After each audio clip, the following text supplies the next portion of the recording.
الحمد للہ وکفا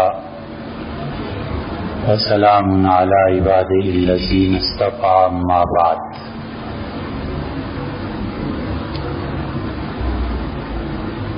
اللہ تعالی نے انسانوں کو جب اس دنیا میں بھیجا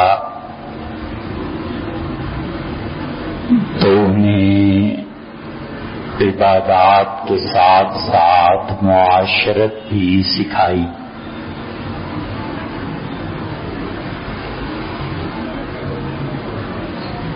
اور انبیاء علیہ السلام نے جہاں یہ تلقین کی کہ اللہ کے ساتھ عبادت کا تعلق استوار کیا جائے،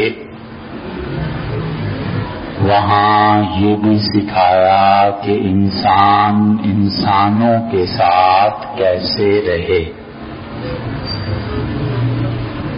بہت سے شعبے اس کے انہوں نے سکھائے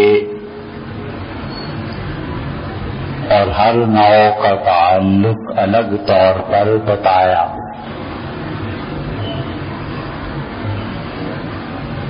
اور یہ سکھایا کہ انسان کا ایک تعلق اپنے والدین سے ہے، ایک تعلق اپنی اولاد سے ہے، ایک تعلق اپنے بہن بھائیوں سے ہے، ایک تعلق بیوی سے ہے، اور ایک تعلق سوسائٹی سے ہے، اور ہر تعلق کی تفصیلات بھی بتائیں۔ اس لیے انسان اگر ان تعلقات پر بات شروع کرے تو ظاہر ہے کہ بہت طویل ہو جاتی ہے، لیکن ایک چیز جس کی طرف بالکل توجہ نہیں جاتی وہ یہ کہ انسان کا اور سوسائٹی کا، معاشرے کا آپس میں کیا تعلق ہے۔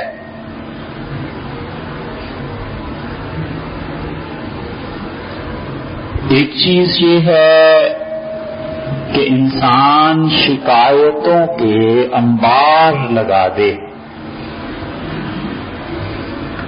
اور صبح سے شام تک شکایتیں کرتا رہے کہ اس سوسائٹی میں یہ خرابی ہے، اس سوسائٹی میں یہ خرابی ہے، منافقت عام ہو گئی ہے، حیا باقی نہیں رہی، پردہ اٹھ گیا ہے، تعلیم نہیں رہی، فلاں نہیں رہا، فلاں چیز نہیں رہی۔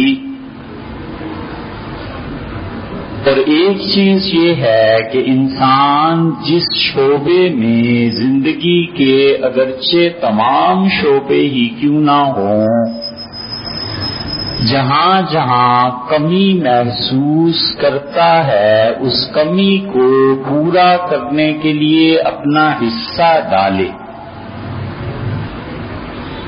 پردہ نہیں رہا تو اس کے اشتہار دینے اور ساری سوسائٹی میں روز اس کو پھیلانے کی بجائے کوشش کرے کہ میری بیٹیاں پردے میں رہیں۔ بیوی پہ اختیار کم ہوتا ہے، بہنوں پہ اس سے زیادہ کم ہوتا ہے، ماں پر اختیار بالکل ہی سلب ہو جاتا ہے۔ تو بیٹیاں اس کو اگر تعلیم دے اور تربیت کرے کہ بیٹی پردہ کرنا ہے تو سوسائٹی میں اس نے اپنے حصے کا کام کیا۔ چنانچہ ایسے بھی دیکھا کہ 1000 لڑکیاں ایک ادارے میں پڑھ رہی ہیں، اس سے بھی زیادہ، اور ایک لڑکی برقع کر کے آتی، تو اس کے والدین کچھ بھی نہ کہیں، سوسائٹی پہ کوئی کرٹیسزم، کوئی کرٹیسائز نہ کریں، اپنے حصہ ادا کریں۔ بالکل ایسے ہی انسان کہتا ہے کہ غربت بہت زیادہ ہے، یقیناً زیادہ ہے، اور اگر وہ یہ سمجھے کہ مجھے ایک تھیلا آٹے کا اور یا 1 کلو گوشت یا 2 کلو سبزی مجھے غریبوں کو پہنچانی ہے اور عمر بھر یہ کام کرتا رہے تو اس کی استطاعت میں آدھا کلو ہے تو اس نے سوسائٹی میں اچھا کام کیا، بھوک کا ڈھنڈورا نہیں پیٹا، اپنا کردار ادا کرتے۔ معاشرے ایسے ہی بنتے ہیں، سوسائٹی کی تکمیل ایسے ہی ہوتی ہے، اور مسجد ہے، مشائخ ہیں، علماء ہیں۔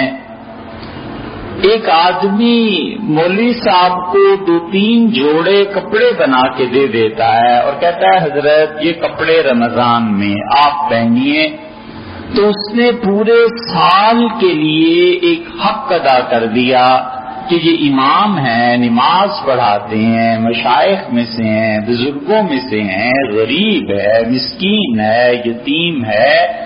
اس نے ایک فریضہ پورا کیا اور وہ ان کو سہولت ہو گئی سال میں کتنے جوڑے پہننے۔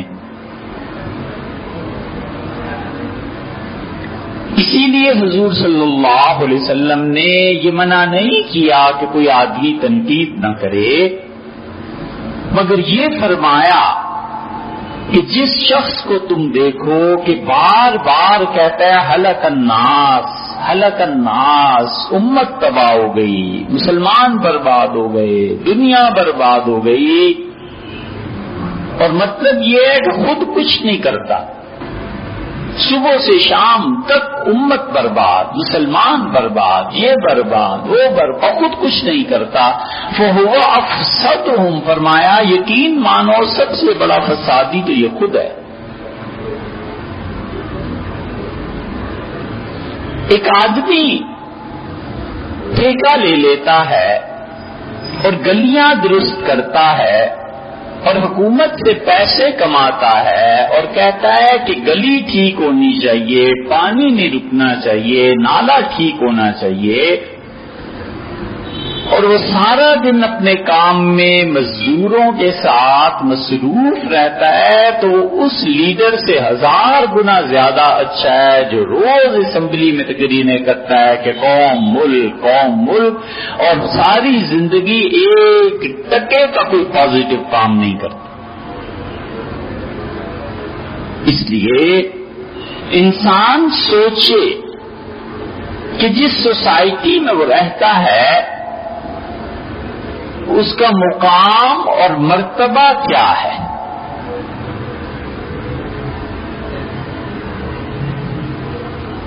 ادارے ایسے تھے جن میں مسلمان بچے جب پڑھنے جاتے تھے تو وہ سیکھتے کم تھے، بنتے زیادہ تھے، اور اب سوسائٹی میں ہمارے تعلیمی اداروں میں ٹیچرز کیا اور پرنسپل کیا اور کالج کیا اور یونیورسٹی کیا، بہترین سے بہترین ادارہ بھی سکھانے پہ زیادہ زور دیتا ہے کہ سیکھو اور بناتے کم ہیں۔ تو سیکھنے اور بننے میں بڑا فرق ہے۔ ایک آدمی نے سیکھ لیا کہ کسی کا قرض واپس دینا ہے، اور ایک آدمی بن گیا اور 10,000 قرض تھا تو اس نے جوڑنا شروع کیا کہ روپیہ جوڑ کے یہ 1,000 تو دے آؤں، 10 میں سے 9 رہ جائیں گے۔ یہ بنا ہوا آدمی جاہل زیادہ اچھا ہے بنسبت اس کے جو سیکھا ہوا ہے اور عمل کچھ نہیں۔ اس لیے اولاد کو سکھانے سے زیادہ اگر بنائے انسان تو معاشرے میں بڑا فرق پڑتا ہے۔ ہمیشہ اس بات پہ غور کرنا چاہیے کہ میرا اور سوسائٹی کا، معاشرے کا آپس کا تعلق کیا ہے۔ ابو النصر فارابی بہت بڑے فلسفی تھے، بڑا مقام تھا ان کا، دینی علوم وہ تو ایک الگ بات تھی کہ مسلمان اس کے بادشاہ تھے. اس زمانے میں جو فلسفہ پڑھ لیتا تھا وہ دنیا دار سمجھا جاتا تھا. بادشاہ کے محل میں تشریف بری ہوئی اور حکمران وقت اٹھ کے کھڑا ہو گیا، سر و خط اور استقبال کیا تو دریافت فرمایا کہ کہاں بیٹھوں؟ اس نے کہا کہ حضرت سارا دربار آپ کا، جہاں چاہیں بیٹھے. تو سیڑھیاں چڑھے، بادشاہ کے تخت کے قریب پہنچے اور تخت کے اوپر جو چتر لگا ہوا تھا، فرمایا اس چتر پہ بیٹھنے کی کوئی جگہ ہے؟ انہوں نے کہا جی نہیں. فرمایا اوپر سیڑھی کیسے چڑھوں؟ حضرت وہ تو چتر پہ اوپر کون بیٹھتا ہے؟ فرمایا آپ نے کہا تھا کہ جہاں چاہوں بیٹھوں، تو پھر میرا مقام تو تم سے بھی بلند ہے، مجھے تم سے بھی اوپر بیٹھنا ہے. تو بادشاہ جھومنے لگا، بڑا خوش ہوا، اپنے ساتھ بٹھایا اور جب وہ چلے گئے تو اس سے کہا تمہیں پتا ہے انہوں نے مجھے کیا سکھایا؟ لوگوں نے کہا جی بڑی بے ادبی کی. درباری ایسے ہی ہوتے ہیں، پھر بڑی توہین کی، چتر پہ آپ سے اوپر بلند بیٹھنے کی کوشش کی. تو انہوں نے کہا انہوں نے مجھے سکھایا کہ سلطنت میں ہر آدمی کو اس کو اصل مقام دینا چاہیے، اور اصل مقام میرا یہ ہے کہ تمہارے سے بھی اوپر ہوں، مگر کیا کروں مقام ہی نہیں رکھا تم. آدمی اپنے مقام کو سوچے کہ سوسائٹی میں میرا مقام کیا ہے اور مجھے کیا کرنا ہے. چنانچہ اصلاح شروع ہو جاتی ہے. انسان سوچتا ہے کہ میں نے پھل کھایا ہے، اللہ تعالی کی نعمت ہے، اور اب اس پھل کے چھلکے پھینکنے کے لیے مقام کیا ہے؟ اگر مقام یہ ہے کہ چلتی گاڑی میں سے روڈ پر پھینک دیے جائیں تو یہ گناہ کی بات ہے، اور اگر کوئی گندگی کی ایسی چیز پھینک دی جس پہ عام انسانوں کو تکلیف ہوتی ہے تو یہ کبیرہ گناہ ہے. کبیرہ گناہ گندی بات ہے، مگر افہام و تفہیم کے لیے کیا کریں، ان چیزوں کو بتانا پڑتا ہے. ایسی ایسی خواتین ملیں گی، ہم سے پوچھو مری جاتے ہوئے، چلتی گاڑی میں بچے کو اگر پیشاب کرنا ہے تو شیشہ نیچے کیا اور بچے کو اچھی طرح سنبھال کے باہر کر دی.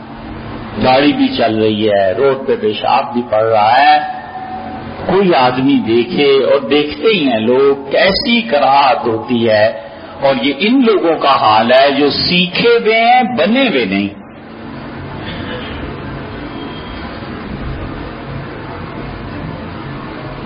پہاڑی علاقوں میں چکر آتے ہیں، قے ہوتی ہے. کوئی وقت تھا جب لوگ ظاہر ہے مجبوری سے بس ٹرک ویگن گندا کر دیتے تھے. اب پولیتھین کے لفافے مل گئے، اب اس میں کر کے جہاں آیا روڈ پر پھینک دیا. ان کے نزدیک کبیرہ گناہ صرف جوا، شراب اور ایسی چیزیں رہ گئی ہیں. یہ کبیرہ گناہ ہے ہی نہیں.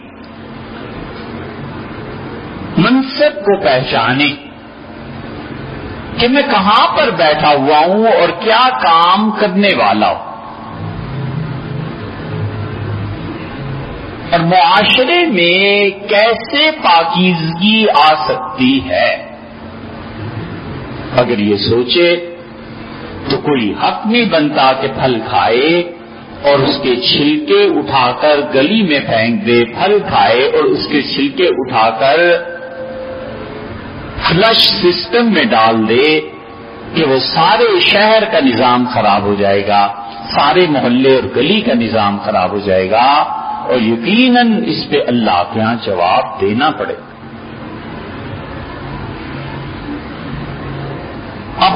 کیجیے.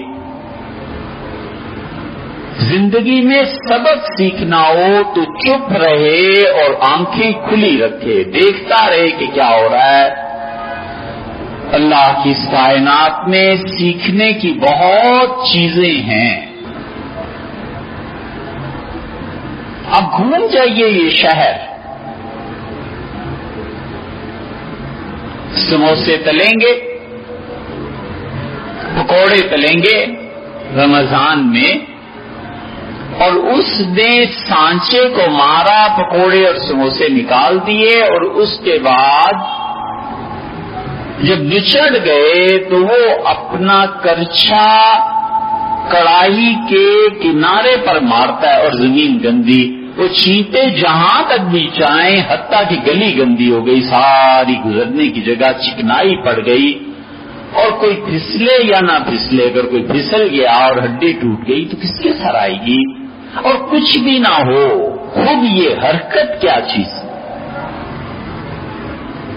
حضرت جابر بن عبداللہ رضی اللہ عنہ کہتے تھے کہ حضور صلی اللہ علیہ وسلم کو ہم نے دیکھا وہ زمینوں میں تشریف لے جاتے تھے پرانے زمانے میں، اور اب بھی دیہات میں ایسے ہی ہوتا ہے، اور اتنا دور چلے جاتے تھے کہ ہماری نگاہوں سے اوجھل ہو جاتے تھے، اور 3-3 4-4 میل رسول اللہ صلی اللہ علیہ وسلم لوگوں سے دور چلے جاتے تھے قضائے حاجت کے لیے. یہ ادب اور طریقہ تھا کہ معاشرہ صاف رہنا چاہیے، سوسائٹی پاک رہنی چاہیے. معلوم نہیں کہ میلوڈی میں ڈسٹ بن ہیں لگے ہوئے یا نہیں، لیکن اگر نہیں ہیں تو اللہ تعالی نے یہاں پر بڑے، اللہ کا شکر ہے، صاحب حیثیت تاجر ہیں. نیکی کا اور کرنے کا کام یہ ہے کہ جس طرح وہ مسجد کا بل ادا کرتے ہیں، پنکھے ہیں، بجلی ہے، پانی ہے، مشین ہے، گھڑی کا ٹھیک کرنا ہے، صفائی ہے، آپ ہر ہفتے آتے ہیں اور یہاں پر آپ اطمینان سے وضو کر کے نماز پڑھتے ہیں، بالکل اسی طرح پیسے خرچ کر کے ڈسٹ بن لگوانے چاہیے. بڑی نیکی اللہ دے گا. لوگ جانے نہ جان کے کس نے لگایا ہے، اللہ کے ہاں بڑی چیز ہے، تاکہ معاشرے میں یہ سکھایا جائے کہ صاحب پان کھایا ہے اور اس کے بعد جو اس کے اوپر پترا کاغذ چڑھا ہوا تھا کہ ڈسٹ بن ہے، اس پہ پھینکیے، روڈ پہ مت پھینکیے.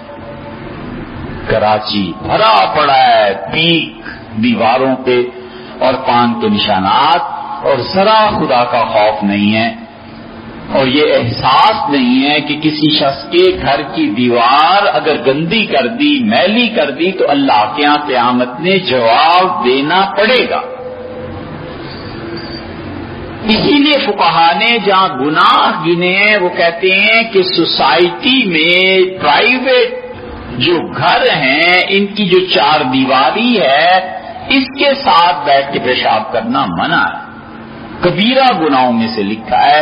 اس لیے کہ جب لوگ یہ روٹین بنا لیں گے، گھر والا بیچارہ اپنے دروازہ کھولے گا اور بو کے بھبکے اندر آئیں گے، اس کو یہ اذیت اور تکلیف، یہ سزا کس چیز کی ہے؟ بس یہ کہ اس نے اپنا گھر پبلک میں بنا لیا. اس لیے یہاں کی کمیٹی اگر ڈسٹ بن لگا دے، سمجھا دے کہ بھائی یہ چیزیں ایسے نہیں پھینکنی، پھل کھائیں، یہ گٹھلیاں روڈ پہ نہیں نظر آنی، 2-4 سویپرز ہیں. اور کیا اچھا نظام تھا، کتنے افسوس سے کہنا پڑتا ہے، قومیں نام کی آزادی کے بعد اگر غلامی کے دور کو یاد رکھیں اور کرنے لگے اس کی تعریف تو یہ بڑا ہی زوال کا ایک نشان ہے. جب گورے بر صغیر میں تھے انگریز، یہ جتنے 60 برس کی عمر جن کی ہے ان سے پوچھیے، ان کو تو یاد ہوگا کہ تہجد کے وقت شہروں میں صفائی ہوتی تھی. صبح کی نماز سے پہلے جھاڑو لگتا تھا اور بالکل صاف روڈز، گلیاں اور وہ 9 بجے 8 بجے 7 بجے پتہ بھی نہیں ہوتا تھا، سارا شہر صاف ہو گیا اور یہ شام تک، اور شام کو پھر صفائی شروع ہو جاتی تھی تاکہ لوگوں نے جو چیزیں پھینکی ہیں شہر صاف نظر آئے۔ اور یہ گوروئی کی بات نہیں تھی، مسلمانوں میں جب خلافت کا نظام مستحکم تھا تو ایسے ہی ہوتا تھا۔ سیدنا عمر رضی اللہ عنہ گلیوں میں، مکہ مکرمہ میں، حرمین شریفین میں، جہاں جہاں بھی جاتے تھے وہ جاتے ہی ان 2 جگہوں پہ۔